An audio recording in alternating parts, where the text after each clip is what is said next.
Making configuration cards. From the main screen, click the Make Configuration Card button. Configuration cards tell the weighing station important information that may change the weighing process and how data is recorded.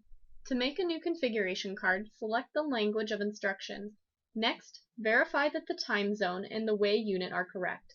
This information auto-completes with the information entered on your customer portal account. Then, enter an optional batch ID and location ID.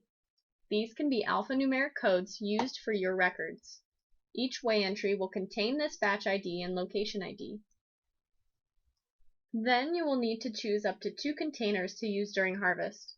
Click the arrow to open the drop-down menu displaying all active containers added to your customer portal account. Click the name of the container to select it. If you use 2 containers at one weighing station at one time, the containers must have the tracking feature enabled. You will need to program container labels and attach them to your containers.